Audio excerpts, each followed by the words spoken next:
Di pagi yang cerah aku lagi nyantai sambil minum kopi. Tapi tiba-tiba aku teringat sesuatu. Ah iya, aku ingat.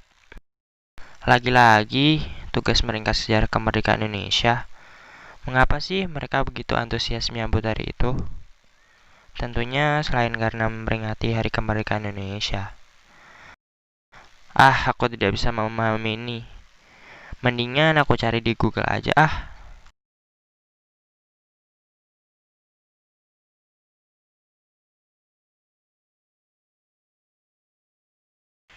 Nah, ini dia. Ketemu deh.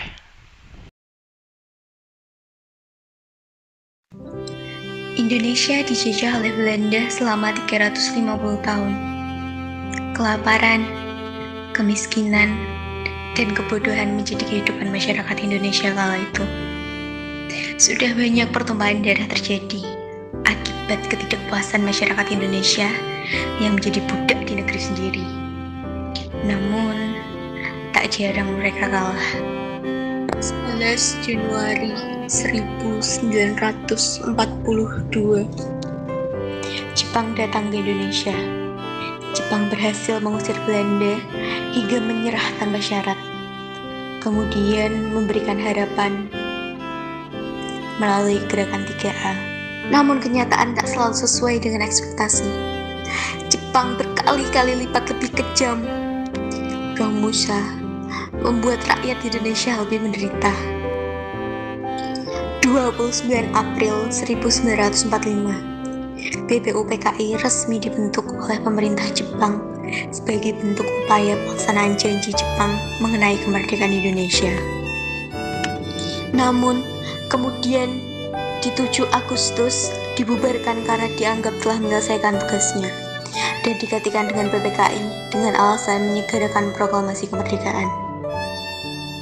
Namun, pada tanggal 14 Agustus 1945, Jepang menyerah pada sekutu tanpa syarat.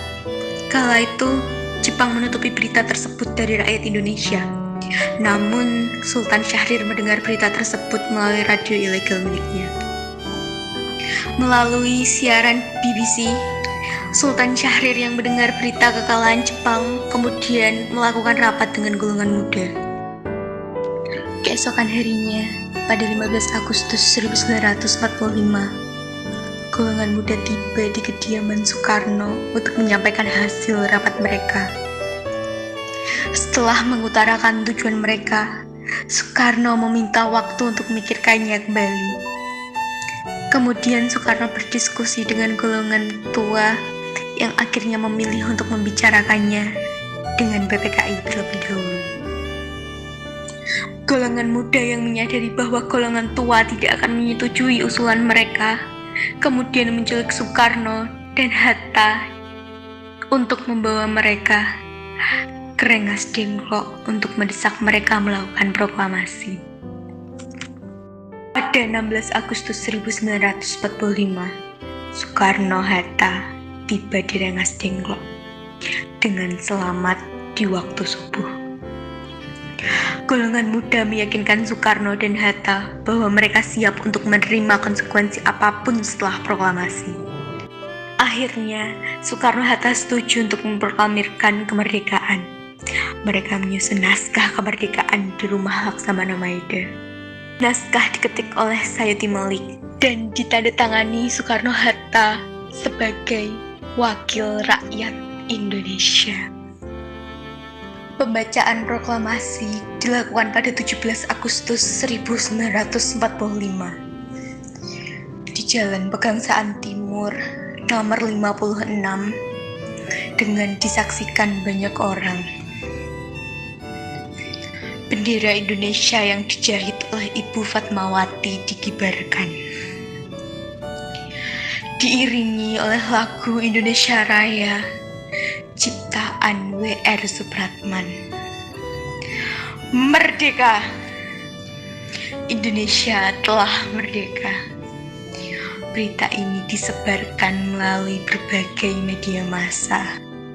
Kini aku tahu, kemerdekaan Indonesia sangatlah berarti. Perjuangan para pahlawan Indonesia tidak boleh disia-siakan begitu saja.